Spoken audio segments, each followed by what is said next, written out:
Baik, terima kasih atas kesempatan yang telah diberikan. Perkenalkan, nama saya Feni Septiani Samuel. Saat ini saya akan mempresentasikan terkait seminar proposal penelitian saya yang berjudul Hubungan Pengetahuan dan Sikap Perawat terkait mobilisasi dini dengan skor resiko dekubitus bagi pasien kritis di ruang ICU. Baik, langsung saja untuk ke pendahuluan, yaitu latar belakang, di mana resiko dekubitus ini masih menjadi persoalan utama di seluruh rumah sakit, khususnya di perawatan intensive care, di mana pasien kritis akan mengalami perawatan yang cukup lama dan pada umumnya akan memiliki kondisi tirabaring yang berlangsung lama. Pasien tirabaring lama menyebabkan kerusakan pada integritas kulit atau jaringan di bawahnya akibat tekanan atau gesekan, yang dapat menimbulkan ulkus dekubitus. Dalam mencegah komplikasi dari pasien tirabaring lama di ruang ICU, diperlukan mobilisasi dini guna mengembalikan kemampuan ADL pasien dan mengurangi lama hari perawatan. Pengimplementasian terhadap mobilisasi dini sangat dipengaruhi oleh pengetahuan dan juga sikap perawat. Selanjutnya yaitu rumusan masalah. Bagaimanakah hubungan pengetahuan dan sikap perawat terkait mobilisasi dini dengan skor risiko dekubitus bagi pasien kritis di ruang ICU, dengan tujuan untuk mengetahui hubungan pengetahuan dan sikap perawat terkait mobilisasi dini dengan skor risiko dekubitus bagi pasien kritis di ruang ICU. Adapun manfaat penelitian yang pertama yaitu untuk atau bagi institusi terkait, di mana penelitian ini memiliki implikasi langsung pada pelayanan keperawatan di masyarakat. Praktisi keperawatan dapat meningkatkan pelayanan dan peningkatan kualitas yang diberikan kepada pasien. Yang kedua yaitu bagi pendidikan, di mana penelitian ini dapat memberikan kontribusi pada pengembangan ilmu keperawatan dengan menyediakan pemahaman yang lebih baik dan dapat digunakan sebagai dasar untuk penelitian lebih lanjut. Dan yang ketiga yaitu bagi peneliti, dapat dijadikan sebagai dasar, landasan, bahan perbandingan, dan referensi dalam pengembangan penelitian selanjutnya dalam bidang keperawatan. Yang kedua yaitu tinjauan pustaka, di mana yang pertama yaitu tinjauan pasien kritis dan ruang ICU yang terdiri dari definisi, indikasi pasien kritis masuk dan keluar ICU, dan juga komplikasi.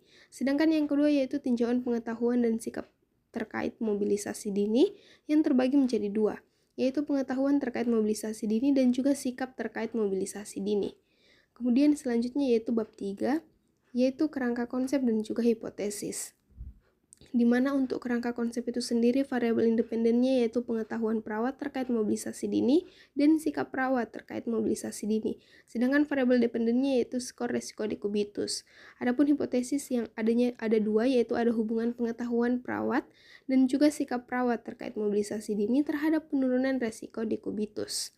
Selanjutnya yaitu kita akan melangkah ke bab 4, yaitu metode penelitian. Yang pertama yaitu rancangan penelitian, di mana rancangan penelitian yang digunakan dalam penelitian ini adalah penelitian kuantitatif deskriptif dengan menggunakan metode studi korelasional dengan pendekatan cross-sectional study. Sedangkan tempat dan waktu penelitian ini dilaksanakan di RSUP Dr. Wahidin Sudirohusodo Makassar dan Dr. Tajudin Khalid Makassar, dan waktu penelitian ini dilaksanakan pada bulan Juni sampai dengan bulan Agustus 2024. Untuk populasi dan sampel, populasi dalam penelitian ini adalah perawat ICU di kedua rumah sakit, yaitu RSUP Wahidin dan juga Tajudin Khalid. Dan untuk sampelnya sendiri yaitu seluruh perawat ICU di kedua RSUP tersebut. Dan kemudian untuk kriteria inklusi yaitu perawat ICU di rumah sakit Wahidin dan juga Tajudin. Kemudian untuk kriteria eksklusi yaitu perawat ICU di rumah sakit Wahidin dan juga Tajudin yang bersedia atau telah kita berikan informed consent. Selanjutnya yaitu variabel penelitian, di mana variabel dalam penelitiannya ini yaitu pengetahuan dan sikap perawat terkait mobilisasi dini sebagai independen, dan juga variabel dependen yaitu skor risiko dekubitus, di mana untuk instrumen penelitian ada 4, yaitu karakteristik responden, kuesioner pengetahuan, dan kuesioner sikap terkait mobilisasi dini, serta kuesioner skala Braden. Di mana untuk karakteristik responden ini kita akan terdiri dari jenis kelamin, usia, tingkat pendidikan, status pekerjaan, pelatihan khusus, mobilisasi dini, dan juga lama bekerja. Sedangkan untuk kuesioner pengetahuan akan terdiri dari 10 item pertanyaan dengan skor benar 1 dan juga salah 0. Sedangkan untuk kuesioner sikap akan terdiri dari 11 item pertanyaan dengan skor benar 1 dan salah 0 itu. Kemudian untuk kuesioner skala Braden ini untuk mengkategorikan pasien dari skala dekubitusnya atau risiko dekubitusnya.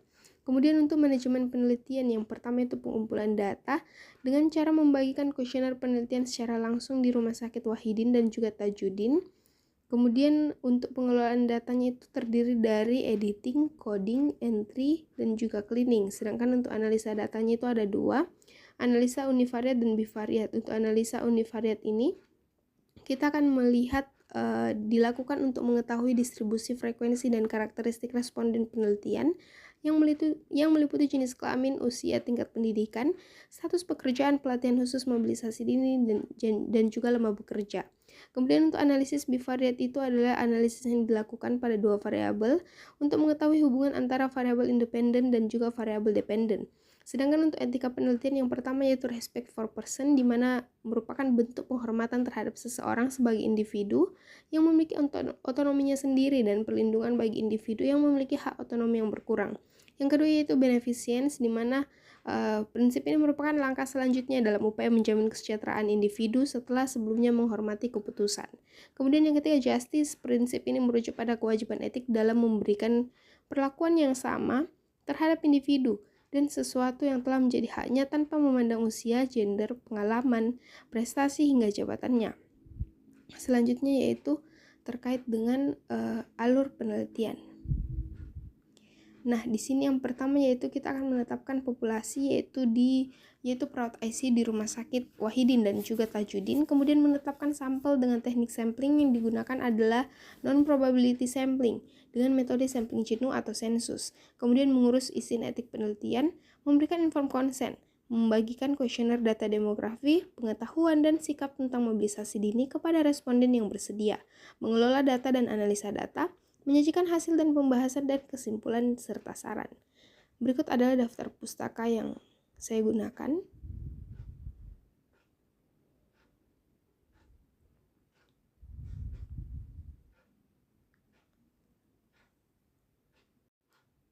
Baik, demikian presentasi yang boleh saya bawakan pada hari ini. Lebih dan kurangnya mohon dimaafkan. Wassalamualaikum warahmatullahi wabarakatuh.